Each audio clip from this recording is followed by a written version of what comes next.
പ്രേമൻ, കേരളം ഇപ്പോൾ വളരെ വലിയൊരു വൈദ്യുത പ്രതിസന്ധിയിലൂടെ കടന്നു പോയിക്കൊണ്ടിരിക്കുകയാണ്. അതായത് ഊർജ്ജ പ്രതിസന്ധിയാണ്. അപ്പോൾ അതിന് എന്ത് പരിഹാര മാർഗമാണ് എന്ന രീതിയിലുള്ള കൂലങ്കഷമായ അന്വേഷണം നടക്കുന്നുണ്ട്. വാങ്ങിയ വൈദ്യുതി തിരിച്ചു കൊടുക്കുന്നുണ്ടാണ് ഇവിടെ ഇല്ലാത്തത്, ഇവിടെ ഉൽപ്പാദിപ്പിക്കുന്നത് കുറവാണ്, മഴയില്ല. എന്തൊക്കെ മാർഗങ്ങളാണ് ഇപ്പോൾ സർക്കാരിൻ്റെ മുന്നിൽ ഈ പ്രതിസന്ധി മറികടക്കാനായി കാണുന്നത്? ഇപ്പോൾ ചർച്ചയിൽ ആദ്യ പരിഗണനയിൽ വരുന്നത് ആണവ നിലയത്തെക്കുറിച്ചുള്ള വാർത്തകളാണ്. കണ്ണൂർ ചീമേനിയിൽ ആണവ നിലയം സ്ഥാപിക്കണമെന്നുള്ളതാണ് പദ്ധതി വന്നേക്കുന്നത്. അപ്പോൾ എന്തുകൊണ്ട് എന്ന് പറഞ്ഞു കഴിഞ്ഞാൽ വേറെ ഓപ്ഷൻ ഇല്ല. നമുക്ക് ഇനി ജലവൈദ്യുത പദ്ധതികൾ, വൻകിട ഇപ്പോൾ നമുക്കുള്ളത് ഇടുക്കി ആണ് ഏറ്റവും വലിയ ജലവൈദ്യുത പദ്ധതി, 780 മെഗാവാട്ട്. അപ്പോൾ അത്തരം വൻകിട ജലവൈദ്യുത പദ്ധതികൾക്ക് ഇനി കേരളത്തിൽ സ്കോപ്പില്ല. കാര്യം വലിയ പാരിസ്ഥിതിക ആഘാത പ്രശ്നങ്ങളുണ്ടാകും. പിന്നെ ചെറുകിട ജലവൈദ്യുത പദ്ധതികൾ നമ്മൾ എത്ര തുടങ്ങിയാലും ഇപ്പോഴും ഓരോന്നോരോന്നും നമ്മുടെ പ്ലാനിലുണ്ട്. അതൊന്നും നമ്മുടെ ആവശ്യത്തിന് പര്യാപ്തമല്ല. സൗരോർജ്ജ പ്ലാന്റുകളെക്കുറിച്ചുള്ള ആലോചന ഉണ്ടെങ്കിൽ തന്നെയും അതും ഇപ്പം തന്നെ നഗര കേന്ദ്രീകൃതമായ ഓൾമോസ്റ്റ് എല്ലാ വീടുകളുടെയും മേൽക്കൂരയിൽ സൗരോർജ്ജ പ്ലാന്റുകളുണ്ട്. എന്നിട്ടും നമ്മുടെ ഒന്നിനൊന്നിനും ആവശ്യത്തിന് തികയുന്നില്ല, അല്ലെങ്കിൽ അത് ഫലപ്രദമായി ഉപയോഗിക്കാനുള്ള സംവിധാനങ്ങൾ നമുക്കില്ല. അപ്പോൾ പിന്നെ അൾട്ടിമേറ്റ് സൊല്യൂഷൻ എന്ന് പറയുന്നത് ആണവ നിലയമാണ്. പക്ഷേ ഇപ്പോൾ നമ്മുടെ തൊട്ട് അടുത്ത് തമിഴ്നാട്ടിലെ കൂടംകുളത്ത് ആണവ നിലയം സ്ഥാപിച്ചപ്പോൾ വലിയ രീതിയിൽ സ്ഥലം ഏറ്റെടുക്കേണ്ടി വന്നു. 1000 മെഗാവാട്ടാണ് അതിൻ്റെ ശേഷി. അപ്പോൾ കേരളത്തിൽ അത്രയും സ്ഥല ലഭ്യതയില്ല. പക്ഷേ ഇപ്പോൾ ചീമേനിയിൽ നമ്മൾ പരിഗണിക്കുന്നത് ചെറുകിട ആണവ നിലയം, BSR, അതായത് ഭാരത് സ്മോൾ മോഡുലാർ റിയാക്ടർ എന്നാണ് അതിൻ്റെ മുഴുവൻ പേര്. ഏതാണ്ട് 150 ഏക്കറോളം സ്ഥലം അവിടെ ലഭ്യമാണെന്ന് പറയാം. അത്രയും സ്ഥലം മതിയാകും. അപ്പോൾ അവിടെ 2 ചെറിയ റിയാക്ടറുകൾ സ്ഥാപിക്കാനാണ് പദ്ധതി ഇടുന്നത്. 220 മെഗാവാട്ട് ശേഷിയുള്ള 2 റിയാക്ടർ, അങ്ങനെ മൊത്തം 440 മെഗാവാട്ട് വൈദ്യുതി ഉൽപ്പാദിപ്പിക്കാം. പക്ഷെ അത് നമ്മുടെ നിലവിലെ ഊർജ്ജ പ്രതിസന്ധിക്ക് പരിഹാരമാകും, ഭാവിയിലേക്ക് അതും പറ്റാണ്ട് വരും. അപ്പോൾ എന്തൊക്കെയാണ് എന്നുള്ള ഒരു ചോദ്യം ഇനിയും നമ്മൾ ബദൽ സാധ്യതകൾ തേടിക്കൊണ്ടിരിക്കുക. നമ്മുടെ മുമ്പിലുള്ള 2 സാധ്യതകൾ, ഒന്ന് സോളാറും ഒന്ന് ആണവ നിലയം. ശരി, ഇതല്ലാതെ എന്താണ് മാർഗം? ഇപ്പം നമ്മൾ കേട്ടിട്ടുണ്ട്, നമ്മുടെ ജലവൈദ്യുത പദ്ധതികളിൽ വെള്ളം ഉയർന്ന പ്രദേശത്ത് തടഞ്ഞു നിർത്തി താഴേക്ക് അത് അതിശക്തിമായി ഒഴുക്കിവിട്ട് ടർബൈനുകൾ കറക്കി അതിൽ നിന്നുള്ള ഊർജ്ജം ഉപയോഗിച്ച് ജനറേറ്ററുകൾ പ്രവർത്തിപ്പിച്ച് വൈദ്യുതി ഉൽപ്പാദിപ്പിക്കുന്നു. ഇതാണ് നമ്മൾ കണ്ട് ശീലിച്ചത്. അപ്പോൾ ഇനി ഒരു ചോദ്യം, ഈ താഴേക്ക് ഒഴുക്കിവിടുന്ന ഈ വെള്ളം അത് ആ വൈദ്യുതി ഉൽപ്പാദനത്തിന് ശേഷം അത് അതിൻ്റെ വേസ്റ്റാണ്. ചിലപ്പോൾ അത് മറ്റ് കുടിവെള്ള വിതരണ പദ്ധതികളിലേക്കൊക്കെ വഴിതിരിച്ചു വിടാം. അല്ലെങ്കിൽ ഈ വെള്ളം നേരെ താഴോട്ട് ഒഴുകി നേരെ സമുദ്രത്തിൽ വന്ന് ചേരുന്നു എന്നതിനപ്പുറം അതുകൊണ്ട് നമുക്ക് യാതൊരു പ്രയോജനവുമില്ല. അപ്പോൾ ഇവിടെ ഒരു ചോദ്യം വരികയാണ്, ഈ മുകളിൽ തടഞ്ഞു നിർത്തി വൈദ്യുതി ഉൽപ്പാദിപ്പിച്ച് പുറന്തള്ളുന്ന ഈ വെള്ളം തിരിച്ച് അതേ ഡാമിലേക്ക് പമ്പ് ചെയ്ത് കയറ്റിയാൽ വീണ്ടും വൈദ്യുതി ഉൽപ്പാദിപ്പിക്കും. അപ്പോൾ പെട്ടെന്ന് ഇത് കേൾക്കുമ്പോൾ അതൊരു മണ്ടൻ ആശയമായിട്ട് നമുക്ക് തോന്നും. കാര്യം ഈ വെള്ളം വൈദ്യുതി ഇല്ലാത്തത് ആണ് നമ്മുടെ പ്രശ്നം. അപ്പോൾ ഈ വെള്ളം തിരിച്ച് പമ്പ് ചെയ്ത് അങ്ങോട്ട് കയറ്റുന്നതിനും വൈദ്യുതി വേണ്ടേ? അങ്ങനെ ഒരു ചോദ്യം, അതൊരു മണ്ടൻ ആശയമായിട്ട് പെട്ടെന്ന് നമുക്ക് തോന്നും. പക്ഷേ അതൊരു ഗംഭീര ഐഡിയയാണ്. അപ്പോൾ അതിനെക്കുറിച്ച് വിശദമായിട്ട് തന്നെ നമുക്ക് ഇതിൽ പറയാം. കാരണം നമ്മുടെ ഇടുക്കി, അതേപോലെ തന്നെ ശബരിഗിരി, ഇത് രണ്ടുമാണ് കേരളത്തിലെ ഏറ്റവും മികച്ച അല്ലെങ്കിൽ ഏറ്റവും വലിയ ജലവൈദ്യുത പദ്ധതികൾ. ഇവിടെ പോലും നമ്മൾ ഈ സാധ്യത ഇപ്പോൾ അന്വേഷിച്ചുകൊണ്ടിരിക്കുകയാണ്. അപ്പോൾ അതെങ്ങനെ സാധ്യമാകും എന്ന് പറഞ്ഞു കഴിഞ്ഞാൽ പറഞ്ഞുതരാം. ഈ പകൽ സമയത്ത് നമുക്ക് വൈദ്യുതി ഉൽപ്പാദനം കുറവാണ്, സൗരോർജ്ജ വൈദ്യുതി ലഭ്യമാണ്. അപ്പോൾ സൗരോർജ്ജ വൈദ്യുതി ഉപയോഗിച്ച് ഈ വെള്ളം പമ്പ് ചെയ്യൽ പരിപാടി നടപ്പിലാക്കുക. അങ്ങനെയാണെങ്കിൽ ആ വെള്ളം പമ്പ് ചെയ്ത് മുകളിൽ കയറ്റിയാൽ പീക്ക് സമയം എന്ന് പറയുന്നത് വൈകിട്ട് 6 മുതൽ രാത്രി 11 വരെയാണ്. അപ്പോൾ ഈ സമയത്ത് ഈ വെള്ളം നമുക്ക് പ്രയോജനപ്പെടുത്താം. അപ്പോൾ ഇതിൻ്റെ ഒരു കണക്കുണ്ട്. ആ കണക്ക് കേൾക്കുമ്പോൾ വീണ്ടും നമുക്കൊരു സംശയം തോന്നും.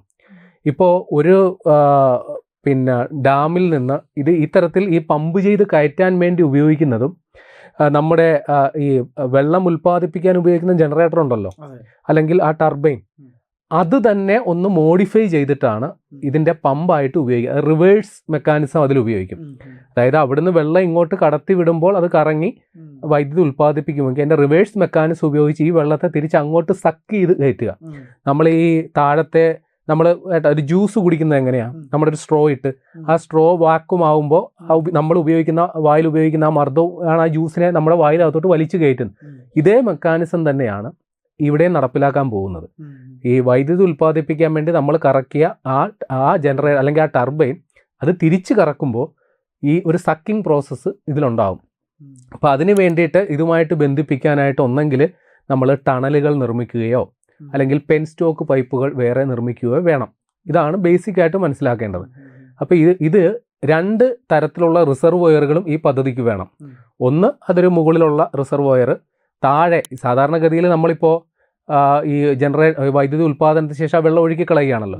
എന്നാൽ ആ വെള്ളം ഒഴുക്കിക്കളയുന്ന ആ ഒരു ഭാഗത്ത് സംഭരിക്കാൻ മറ്റൊരു റിസർവോയറും വേണം. അത് പ്രകൃതിദത്തമായിട്ട് കിട്ടുകയാണെങ്കിൽ അത്രയും നല്ലത്. കൃത്രിമമായിട്ട് നിർമ്മിക്കുകയാണെങ്കിൽ അതും ഇതേപോലെ പാരിസ്ഥിതിക പ്രശ്നങ്ങൾ ഉണ്ടാകും. അപ്പോൾ നമുക്കങ്ങനെ പ്രകൃതിദത്തമായിട്ട് 2 സാധ്യതകളുണ്ട്. അതിപ്പോൾ ഇടുക്കിയുടെ കാര്യം പറയുകയാണെങ്കിൽ ഇടുക്കി ഡാമിനെ ഇതിൻ്റെ അപ്പർ റിസർവോയറായിട്ട് കണക്കാക്കുന്നു. താഴെയുള്ള ലോവർ പെരിയാറിനെ ഇതിൻ്റെ താഴത്തെ റിസർവോയറായിട്ട് കണക്കാക്കുന്നു. ഇനി ശബരിഗിരി പദ്ധതിയിലാണെങ്കിൽ മുകളിലുള്ള കക്കി ഡാമിനെ അപ്പർ റിസർവോയറും താഴെയുള്ള പമ്പ ഡാമിനെ ഇതിൻ്റെ താഴത്തെ റിസർവോയറായിട്ടും കണക്കാക്കുന്നു. അപ്പോൾ ഇവ തമ്മിൽ ബന്ധിപ്പിച്ചുകൊണ്ട് ഒന്നെങ്കിൽ ഒരു ടണൽ വേണം, അല്ലെങ്കിൽ ഈ പറയുന്ന പോലെ പെൻ സ്റ്റോക്ക് സ്ഥാപിക്കണം. എന്നിട്ട് ഈ പറയുന്ന രീതിയിൽ പമ്പ് ചെയ്ത് ഈ വെള്ളം മുകളിൽ എത്തിക്കണം, പകൽ സമയത്ത് എത്തിക്കണം. അപ്പോൾ ഇതിൻ്റെ മറ്റൊരു സാധ്യത, ഇപ്പോൾ ഇത് വെറും തമാശയല്ല, ഇവിടെ കോഴിക്കോട് കക്കയം അവിടെ ഇത് ഒരു പദ്ധതി നമ്മൾ ആസൂത്രണം ചെയ്ത് നടപ്പിലാക്കാൻ ആലോചിക്കുന്നുണ്ട്. അവിടെ കക്കയം ഡാമും പെരുവണ്ണാമൊഴിയും കൂടി കണക്ട് ചെയ്തുകൊണ്ടാണ് ഈ പദ്ധതി ആലോചിക്കുന്നത്. ആ രീതിയിൽ 1000 മെഗാവാട്ട് വൈദ്യുതി ഉൽപ്പാദിപ്പിക്കാൻ സാധിക്കുമെന്നാണ് നമ്മൾ ഉദ്ദേശിക്കുന്നത്. അപ്പോൾ ടാറ്റ കൺസൾട്ടിങ് എഞ്ചിനീയേഴ്സിനെ ഈ രീതിയിൽ നമ്മൾ സമീപിച്ചിട്ടുണ്ട് അതിൻ്റെ സാധ്യതാ പഠനത്തിന് വേണ്ടിയിട്ട്. അപ്പോൾ അവിടെ ഇനി ഇതിൻ്റെ ഒരു പ്രായോഗിക വശം കൂടിയുണ്ട്. ഇപ്പം ഞാൻ പറഞ്ഞു, പകൽ സമയത്ത് നമുക്ക് വൈദ്യുതി ഉൽപ്പാദനം അല്ലെങ്കിൽ ഈ സോളാർ എനർജി ഉള്ളത് കൊണ്ട് നമ്മുടെ ജലവൈദ്യുത പദ്ധതികളിലും വൈദ്യുതി ഉൽപ്പാദനം കുറവാണ്. അപ്പോൾ ഈ സമയത്ത് നമുക്ക് ഇത് റിവേഴ്സ് രീതി വഴി നമുക്ക് തിരിച്ച് വെള്ളം അങ്ങോട്ടേക്ക് എത്തിക്കാം. ഇനി ഇതിൻ്റെ ഒരു സാമ്പത്തിക വശം മനസ്സിലാക്കുമ്പോൾ നമുക്ക് ഈ കാര്യത്തിൻ്റെ സാധ്യത പിടികിട്ടും. കാരണം ഈ പീക്ക് സമയം അല്ലാത്ത സമയം, അതായത് സോളാർ എനർജി പ്രൊഡ്യൂസ് ചെയ്യുന്ന സമയത്ത് നമ്മുടെ KSEBക്ക് പൊതുവിപണിയിൽ നിന്ന് യൂണിറ്റിന് 3 രൂപ വരെ നിരക്കിൽ വൈദ്യുതി കിട്ടും. എന്നാൽ പീക്ക് സമയത്തിന് ഇതൊരു 10 രൂപ അതിന് മുകളിലോട്ടൊക്കെ പോകും. അപ്പോൾ ഈ 3 രൂപ, അതായത് ഇപ്പോൾ ഇതിൻ്റെ ഒരു കണക്കും കൂടി പറയാം. ഈ ജനറേറ്റർ ഉൽപ്പാദിപ്പിക്കുന്നത് ഒരു 100 വാട്ട് കറണ്ട് ആണെന്ന് കരുതുക. എന്നാൽ ഇത് തിരിച്ച് വെള്ളം പമ്പ് ചെയ്ത് കയറ്റാനായിട്ട് ഈ ജനറേറ്ററിന് 130 വാട്ട് കറണ്ട് വേണ്ടി വരും. അതായത് ഉൽപ്പാദിപ്പിക്കുന്നതിനേക്കാൾ ഒരു 30% അധികം വൈദ്യുതി വേണം ഇത് തിരിച്ച് പമ്പ് ചെയ്ത് അങ്ങോട്ട് കയറ്റാൻ. എന്നിരുന്നാലും ഈ പകൽ സമയത്ത് യൂണിറ്റിന് 3 രൂപ നിരക്കിൽ സോളാർ വൈദ്യുതി കിട്ടുകയാണെങ്കിൽ നമുക്ക് ആ വൈദ്യുതി ഉപയോഗിച്ച് ഈ പമ്പിങ് ലാഭകരമായിട്ട് നടത്താം. കാര്യം ആ വൈദ്യുതി വെച്ച് നമ്മൾ പമ്പ് ചെയ്ത് കയറ്റിയിട്ട് പീക്ക് സമയത്ത് നമ്മൾ 10 രൂപ ഉപയോഗിച്ച് പുറത്തുനിന്ന് വാങ്ങുന്ന പൈസ ഇതിൽ ലാഭിക്കാനും പറ്റും.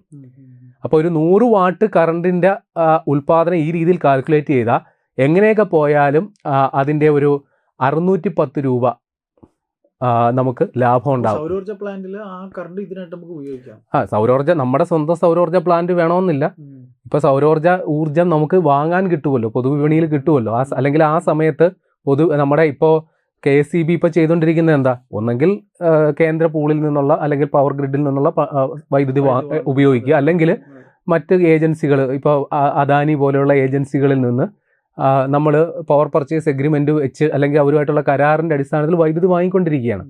അപ്പോൾ ഈ രീതിയിൽ ആ വൈദ്യുതി ഉപയോഗിച്ച് നമുക്ക് ഇതേപോലെ ഇത് പമ്പ് ചെയ്ത് കയറ്റുകയാണെങ്കിൽ അത് ഗുണകരമാകും എന്നുള്ളതാണ് പഠന റിപ്പോർട്ട് വരുന്നത്. അപ്പോൾ അതിൻ്റെ സാധ്യത വളരെ വലുതാണ്. അപ്പോൾ നമ്മളിപ്പോൾ നിലവിൽ വരുന്ന റിപ്പോർട്ടുകൾ പ്രകാരം നമ്മൾ ഇടുക്കിയിലും അതേപോലെ നമ്മുടെ ശബരിഗിരി പ്രൊജക്റ്റ് പദ്ധതിയിലും ഇതിൻ്റെ സാധ്യതകൾ KSEB പഠനം തുടങ്ങിയിട്ടുണ്ട്. അത് സാധ്യമാണ് എന്ന് തന്നെയാണ് പൊതുവെ പറയാനുള്ളത്. പിന്നെ ഇതിൻ്റെ ഗുണം എന്ന് പറയുന്നത് നമ്മുടെ നിലവിലുള്ള സംവിധാനത്തെ ഒന്ന് മെച്ചപ്പെടുത്തിയാൽ മാത്രം മതിയാകും. വലിയ രീതിയിലുള്ള മുതൽ മുടക്ക് ആവശ്യമില്ല. എന്നാലും പ്രാഥമിക ഘട്ടത്തിൽ ഒരു മുതൽ മുടക്ക് വേണ്ടി വരുമെന്നുള്ള വാസ്തവം തന്നെ. എങ്കിലും ദീർഘകാല അടിസ്ഥാനത്തിൽ നോക്കുമ്പോൾ വളരെ ലാഭകരമായിട്ട് നടപ്പിലാക്കാൻ സാധിക്കും. പിന്നെ ഈ പറയുന്ന പോലെ ആണവ നിലയത്തെക്കുറിച്ചോ അല്ലെങ്കിൽ അത്തരം ചർച്ചകൾ ഉണ്ടാകുമ്പോഴുള്ള പ്രശ്നങ്ങളോ വെല്ലുവിളികളോ ഇതിലില്ല. ഇനി ഇതിൻ്റെ ഏക പോരായ്മ എന്ന് പറയുന്നത് ഒരു പക്ഷേ ഈ 2 റിസർവോയറും തമ്മിൽ ചിലപ്പോൾ കിലോമീറ്ററുകളുടെ വ്യത്യാസം ഉണ്ടാകാം. ഇപ്പോൾ ഉദാഹരണം പറയുകയാണെങ്കിൽ ഈ ശബരിഗിരി പ്രോജക്റ്റിൻ്റെ കക്കി ഡാമും പമ്പ ഡാമും തമ്മിൽ ഏകദേശം ഒരു 3.5 കിലോമീറ്ററോളം വ്യത്യാസമുണ്ട്. അപ്പോൾ ഇത്രയും ദൂരം ഉള്ള 2 ഡാമുകളെ ഈ രീതിയിൽ ബന്ധിപ്പിച്ചുകൊണ്ട് ഈ പമ്പിങ് സാധ്യമാക്കുമെന്ന് ഒരു സംശയം തോന്നും. അപ്പോൾ അതിന് സൊല്യൂഷൻ എന്ന് പറയുന്നത് ഭൂഗർഭ ടണലുകൾ സൃഷ്ടിക്കുക, അടിയിൽ കൂടി തുരങ്കങ്ങൾ നിർമ്മിച്ച് ഈ ഏതാണോ അപ്പർ റിസർവോയർ, മുകളിലുള്ള റിസർവ്, അതിൻ്റെ തൊട്ടടുത്ത് വരെ ആ ജലലഭ്യത ഉറപ്പുവരുത്തുക എന്നുള്ളതാണ്. എന്നിട്ട് അവിടെ നിന്ന് ഈ പറയുന്ന രീതിയിൽ ഈ സക്ക് ചെയ്ത് മുകളിലോട്ട് കയറ്റാം. അപ്പോൾ ആ രീതിയിലും നമ്മൾ നോക്കുമ്പോൾ പ്രായോഗിക തലത്തിൽ ഇത് വലിയ സാധ്യതയുള്ള സംഗതിയാണ്. അതെ, വെറുതെ ഒഴുക്കി കളയുന്ന വെള്ളം തിരിച്ച് കൊണ്ടുവരിക. നമ്മൾ എങ്കിലും അത് ഒഴുക്കി കളയുന്ന വെള്ളം പൂർണ്ണമായി തിരിച്ചെത്തുമെന്ന് നമ്മൾ കരുതണ്ട, എങ്കിലും ഒരു വലിയൊരു അളവിൽ വെള്ളം തിരിച്ചു. ഇപ്പൊ കേരളത്തിന്റെ അവസ്ഥ നോക്കുമ്പോൾ, ഇപ്പോൾ നമ്മുടെ വൈദ്യുതി ഉപഭോഗം നോക്കുമ്പോൾ ആ കാര്യം മനസ്സിലാകും. നമുക്ക് ഇപ്പോഴത്തെ ഒരു ശരാശരി നമുക്ക് 88 മുതൽ 90 ദശലക്ഷം യൂണിറ്റ് വൈദ്യുതിയുടെ ആവശ്യമുണ്ട്. പക്ഷെ നമ്മൾ അതിൻ്റെ ഏതാണ്ട് 13 മുതൽ 17% വരെ ഉൽപ്പാദിപ്പിക്കുന്നുള്ളൂ. ഇപ്പോൾ മഴ തുടങ്ങിയത് കൊണ്ട് നമ്മുടെ പ്രതിദിന ഉപഭോഗം 78 ദശലക്ഷം യൂണിറ്റ് ആയിട്ട് കുറഞ്ഞിട്ടുണ്ട്. എന്നിട്ടും രക്ഷയില്ല. നമുക്ക് ഇപ്പോൾ നമ്മുടെ പീക്ക് സമയത്തെ ഉപഭോഗം എന്ന് പറയുന്നത്, അതായത് 6 മുതൽ 11 മണി വരെയുള്ള ഉപഭോഗം എന്ന് പറയുന്നത് 4600 മെഗാവാട്ട് മുതൽ 4800 മെഗാവാട്ട് വരെയാണ്. അത് ഈ സമയത്തെ. ഭാവിയിൽ നമ്മുടെ ഊർജ്ജ ആവശ്യങ്ങൾ വർദ്ധിക്കുകയാണ്. നമ്മൾ പുതിയ വ്യവസായശാലകൾ തുടങ്ങണമെന്നാണല്ലോ പറയുന്നത്. ഇലക്ട്രിക് വാഹനങ്ങൾ അധികമായി വരുന്നു, വീടുകൾ അധികമായി വരുന്നു, സൗകര്യങ്ങൾ മെച്ചപ്പെടുന്നു. ഓരോ നിലവിലുള്ള വീടുകളിൽ പുതിയ പുതിയ ഇലക്ട്രിക് ഉപകരണങ്ങൾ, AC പോലുള്ള വരുന്നു. അപ്പോൾ ഇനി അടുത്ത വർഷം നമ്മൾ പ്രതീക്ഷിക്കുന്ന വൈദ്യുതി ആവശ്യകത ഒരു ദിവസം, അതായത് പീക്ക് ടൈമിൽ 7000 മെഗാവാട്ടാണ്. ഇപ്പം തന്നെ നമുക്ക് പറ്റുന്നില്ല. അപ്പോൾ അടുത്ത വർഷം എന്തായിരിക്കും അവസ്ഥ? ശരിയാണ്. അപ്പം അങ്ങനെയൊക്കെ വെച്ച് നോക്കുമ്പോൾ എന്തെങ്കിലും അടിയന്തരമായിട്ട് ചെയ്തേ പറ്റൂ. അതല്ലെങ്കിൽ ഇപ്പോൾ ഈ പറയുന്നത് പോലെ കായംകുളത്തെ താപവൈദ്യുത നിലയം ഒരു പ്രയോജനവും ഇല്ലാതിരിക്കുകയാണ്. ഇപ്പോഴത്തെ കാര്യം വെച്ച് നോക്കുമ്പോൾ അവിടുന്ന് ആ നാഫ്ത ഉപയോഗിച്ച് ഉൽപ്പാദനം നടക്കുകയാണെങ്കിൽ യൂണിറ്റിന് 12 രൂപയ്ക്ക് മുകളിൽ കൊടുത്ത് വാങ്ങണം. നമ്മൾ 10 രൂപ വെച്ച് വാങ്ങാൻ പോയിട്ട് തന്നെ ഇവിടെ വിവാദം നിൽക്കുന്നില്ല. അപ്പോഴാണ് അത്. അല്ലെങ്കിൽ ആ കായംകുളം താപവൈദ്യുത നിലയത്തെ എത്രയും വേഗം അതിനെ CNGയിലോട്ടോ മറ്റോ മാറ്റണം. കുറെ കൂടി ലാഭകരമായ അവസ്ഥയിലോട്ട് അത് മാറ്റണം. അങ്ങനെയാണെങ്കിൽ ഒരു പരിധി വരെ. എന്നാലും അതൊന്നും ഒരു സൊല്യൂഷൻ അല്ല. അത് ഏതാണ്ട് 320 മെഗാവാട്ടും അത്രയെങ്ങാണ്ട് ഉള്ളൂ അതിൻ്റെ ഉൽപ്പാദനക്ഷമത. അപ്പം നമ്മുടെ സംസ്ഥാനത്തെ ഇപ്പോൾ നമ്മൾ ആണവ നിലയങ്ങളെക്കുറിച്ചൊക്കെ വളരെ മോശമായിട്ട് പറയുന്നു. നമ്മുടെ തൊട്ടടുത്താണ് കൂടംകുളം ഉള്ളത്. അപ്പോൾ കൂടംകുളത്ത് നിന്നും അതേപോലെ തന്നെ നമ്മുടെ കൽപ്പാക്കത്ത് നിന്നും ആണവ നിലയങ്ങളിൽ നിന്ന് വൈദ്യുതി കിട്ടുന്നതുകൊണ്ടാണ് നമ്മുടെ സംസ്ഥാനം പിടിച്ചു നിൽക്കുന്നത്. അപ്പം നമ്മുടെ അവിടെ നിന്ന് വൈദ്യുതി കിട്ടുന്നതിന് നമുക്ക് പ്രശ്നമൊന്നുമില്ല. നമ്മുടെ നാട്ടിൽ ആണവ നിലയം വരുന്നതിനാണ് കുഴപ്പം. പക്ഷേ ഈ പറയുന്ന രീതിയിൽ നമ്മുടെ ചീമേനിയിൽ ആണവ നിലയം വരുന്നതിനെ കുറിച്ചുള്ള ആശങ്കകളൊന്നും അസ്ഥാനത്താണ് എന്നാണ് പറയുന്നത്. കാരണം ടെക്നോളജി വലിയ രീതിയിൽ വികസിച്ചിട്ടുണ്ട്. ഇപ്പൊ എന്നോ ചെർണോബിൽ ആണവ ദുരന്തം ഉണ്ടായി എന്ന് കരുതിയിട്ട് നമുക്ക് അത് അവിടെ ഉണ്ടായ ഒരു സാങ്കേതിക പിഴവ് കൊണ്ട് സംഭവിച്ചതാണ്. ഈ സയൻസ് എന്ന് പറയുന്ന അല്ലെങ്കിൽ ശാസ്ത്രജ്ഞന്മാരുടെ കഴിവിനെ നമ്മൾ അത്രക്ക് വില കുറച്ച് കാണേണ്ട കാര്യമൊന്നുമില്ല. അതേപോലെ ഫുക്കുഷിമ ആണവ നിലയത്തിൽ പ്രശ്നം ഉണ്ടായത് ഒരു പ്രകൃതി ദുരന്തത്തിന്റെ ഫലമായിട്ടാണ്. പ്രകൃതി ദുരന്തം ഉണ്ടാകാം, പക്ഷേ ഒരു സാങ്കേതിക പിഴവ് നമുക്ക് ഒഴിവാക്കാവുന്ന സംഗതിയാണ്. അപ്പോൾ ഈ ആണവ നിലയം എന്ന് പറയുന്ന അതിനെ മൊത്തത്തിൽ അങ്ങ് എഴുതി തള്ളുന്നത് ശരിയല്ല. അതിന്റെ സാധ്യതകൾ പ്രതിപക്ഷം എന്ന് പറഞ്ഞുകൊണ്ട് എതിർക്കാനായിരിക്കുന്നു. അല്ല, ഇവര് കൂടംകുളത്ത് സമരം ചെയ്യാൻ പോയതിന്റെ ഇപ്പൊ ട്രോളായിട്ട് വരുന്നുണ്ട്. എന്തോ ആയിക്കോട്ടെ. അപ്പോൾ ഈ ആണവ നിലയത്തെ പൂർണ്ണമായിട്ട് എഴുതി തള്ളുന്നത് ശരിയല്ല. പക്ഷേ ഇത് വലിയൊരു സാധ്യതയാണ്. ഈ നമ്മളിപ്പോൾ ഇടുക്കിയിൽ നിന്നോ പമ്പ അല്ലെങ്കിൽ ശബരിഗിരി റിസർവോയറിൽ നിന്നോ ഒഴുക്കി കളയുന്ന വെള്ളം തിരിച്ചങ്ങോട്ടേക്ക് എത്തിക്കാനുള്ള സാധ്യതയുണ്ടെങ്കിൽ അത് കേരളത്തിൻ്റെ ഇപ്പോഴത്തെ സവിശേഷ സാഹചര്യത്തിൽ വളരെ പ്രാധാന്യം അർഹിക്കുന്ന ഒരു വിഷയം തന്നെയാണ്. ഇപ്പോൾ ഇതൊരു ട്രോളായിട്ട് കരുതേണ്ടതില്ല. ഈ വെള്ളം ചുമ്മാ ഒഴുക്കി കളയുന്ന തിരിച്ച് പമ്പ് ചെയ്ത് കയറ്റുക എന്നുള്ളത് ചില സോഷ്യൽ മീഡിയയിൽ ട്രോളായിട്ട് വരുന്നുണ്ട്. പക്ഷേ അത് വെറും ട്രോളല്ല, അതിൽ വലിയൊരു കാര്യമുണ്ട്.